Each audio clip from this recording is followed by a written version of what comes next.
eu chamo só a atenção que essa é uma das fantasias que Dona Lucília fez para o Dr. Plínio. Aqui ele já estava, creio que já na adolescência, e era um traje espanhol. Ele gostava muito da Espanha, ele dizia que a espiritualidade dele era espanhola. O requinte dele era francês, mas a espiritualidade era espanhola. Bom, então, são duas concepções da sociedade: família de famílias ou campo de concentração. Não se escapa disto. Então, dezembro de 1955. Essa é uma jovem camponesa de Castela, considera solícita e enternecida o filho que tem ao braço. Vejam só, ela é daquela região que nós vimos, gente daquele, apesar de que as fotos são atuais, mas esse aqui era da época de 50, por volta de 55, é da mesma época, enfim, que aparecem as coisas lá, menos as pessoas que aparecem hoje lá. Enfim, mas veja como uma jovem camponesa considera solícita e enternecida o filho que tem ao braço. Isso faz parte do caráter das mães. A mãe normalmente tem essa atitude com relação aos seus filhos. Veja como ele vai comentar. O grande dos meus costumes é conseguir ver e transmitir aquilo que se viu. Então, nota-se nela certa rusticidade própria aos campônios. Quer dizer, é um pouco rústica, não é dizer uma pessoa refinada, requintada, é um pouco rústica. Mas isso é próprio aos campônios, quer dizer, aqueles camponeses da classe mais simples, rural, né? Só que aqui é campônio da Europa, né? Mas uma rusticidade na qual é, por assim dizer, imperceptível a tal ou qual aspereza que o conceito de rústico contém. Então, tem uma certa rusticidade, mas ele não é assim de uma maneira evidente, né? Percebe-se, mas ele não é protuberante, não é uma coisa como hoje em dia as pessoas ostentam. Então, não é rusticidade, mas é barbárie, né? Pelo contrário, a vida do campo concentrou nessa jovem seus melhores efeitos. Veja só, é incrível como o Dr. Plínio vê.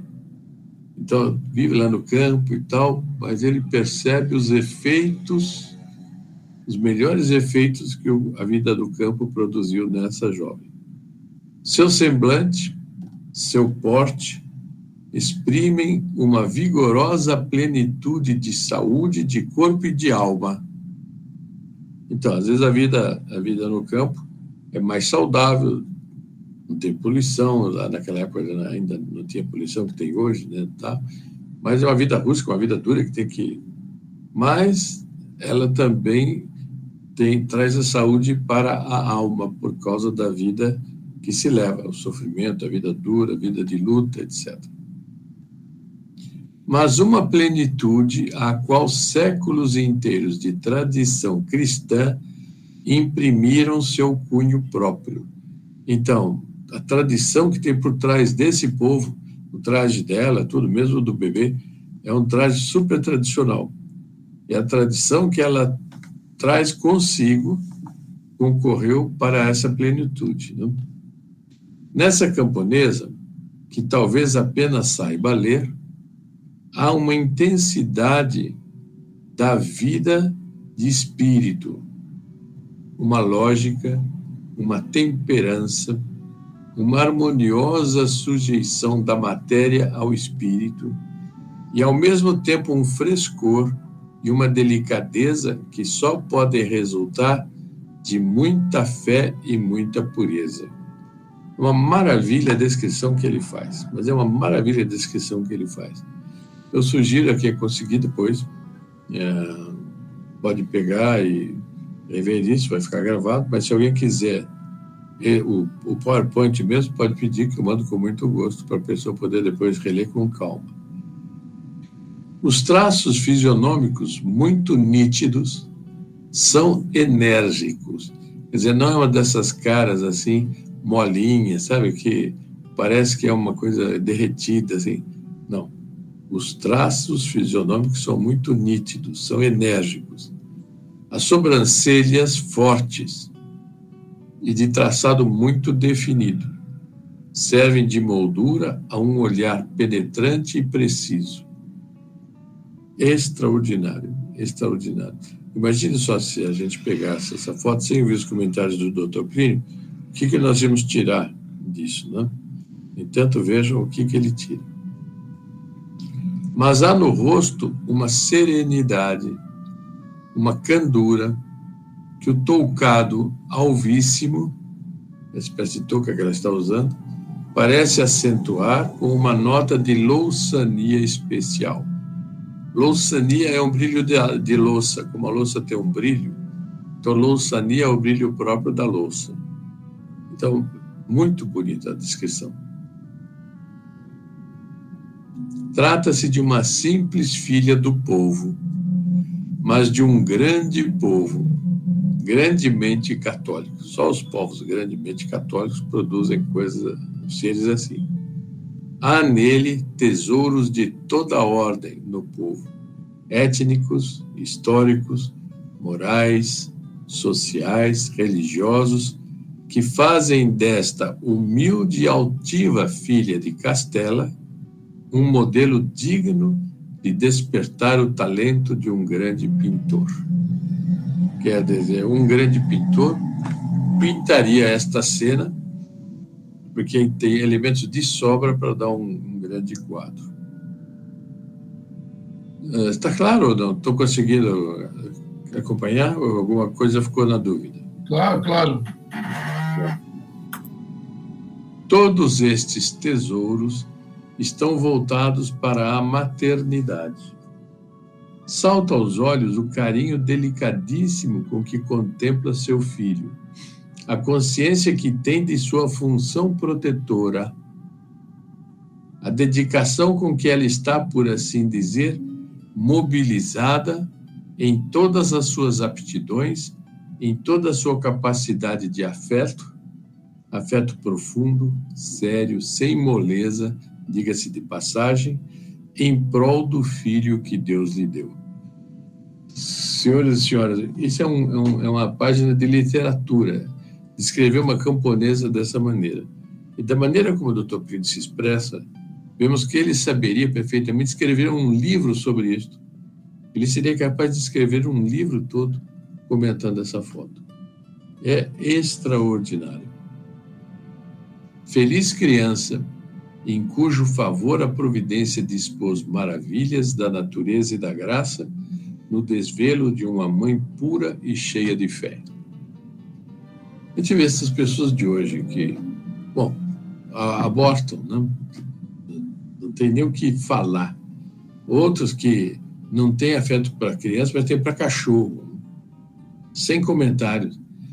Aqui não, aqui é uma miniatura de Nossa Senhora que está aí. E, no entanto, a gente deve saber olhar, admirar esses valores e, quando estivermos fazendo alguma coisa, que aparece uma cena, nós devemos fazer o possível para procurar tirar da cena tudo aquilo que a gente consegue. Então, descrever, na descrição vão aparecendo os elementos que vão brotando de dentro da cena. Agora muda. Estou vendo um desfile aí de rapazes, meninos comunistas. Eles têm no peito a estrela pontuda, a mesma estrela do PT, que tem com foice e martelo e tudo. Veja só, somos filhos de Lenin, não queremos pai nem mãe. E a letra para aí, mas ela continua. Eu não sei qual é a letra. Ela continua. Agora veja a análise que o Dr. Plínio vai dizer desses meninos aí. Fazendo vibrar os ares com esta miserável canção, desfilam pelas ruas de uma cidade comunista estes pequenos escravos do anticristo. Veja como ele já vai definindo, e é mesmo, são escravos do anticristo, que trazem ao peito as insígnias de seu sinistro senhor, a estrela de 5 pontas com a foice e o martelo.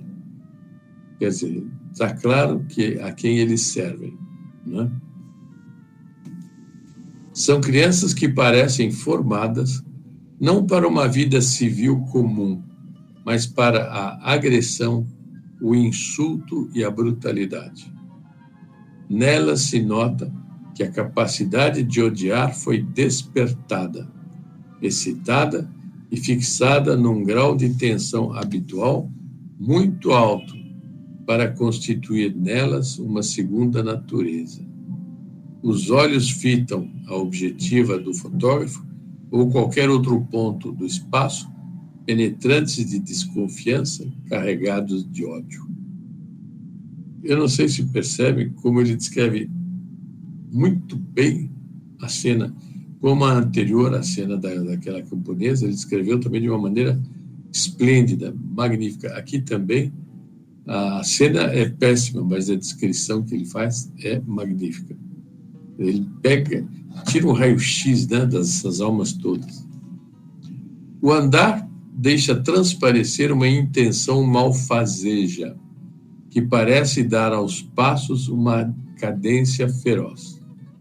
Os transeuntes que contemplam o cortejo parecem animados de sentimentos análogos. Então, a gente vê lá pelos bordos, que tem alguns transeuntes, e devem ser bases também comunistas, que estão assistindo. Dir-se-ia filhos do ódio, cantando na cidade do ódio o hino do ódio. Completamente diferente daquela. E é bem natural que, para conseguir formar assim filhos da ira, se lhes tenha roubado o amor paterno e materno, se lhes tenha inspirado um ódio monstruoso contra a vida de família. Então veja como o Dr. Plínio vai tirar a consequência, que é o oposto da consequência que ele tira no raciocínio anterior. E vejo aqui toda essa questão de segunda união, de divórcio, de não sei quanto. As autoridades, sobretudo eclesiásticas, tratam de encontrar uma fórmula para permitir a segunda união, mas abstraem completamente do efeito educacional das crianças. E onde subtrai o amor do pai, o amor da mãe, as crianças viram bandidos. No fundo é isso.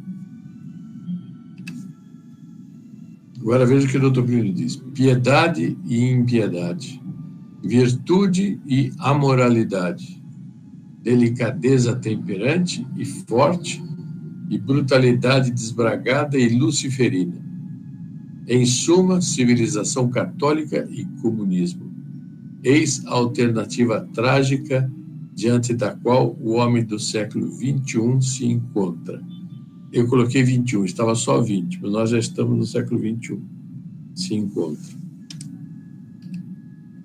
Então aqui tem a comparação das duas fotos e vejam quanto é mais interessante conseguir explicitar o que tem cada foto quanto ver numa televisão, quanto assistir uma televisão. A televisão mostra um monte de coisa, mas não tem análise daquilo que está mostrando.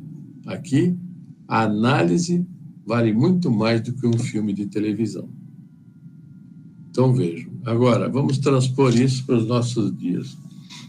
Olha as crianças de hoje como estão. E aqui tem um quadro de uma mãe de família pobre, mais antiga ainda do que aquele que nós vimos. Mas vejam como é que estão as coisas.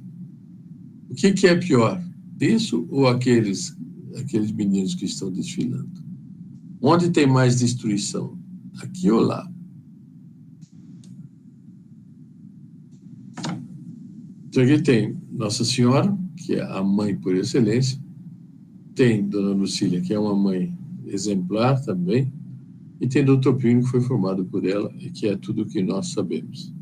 Na realidade, ele descreveu um pouco o privilégio que ele teve de ter uma mãe como Dona Lucília, e, especialmente, e ter Nossa Senhora, a quem ele e todos nós somos consagrados.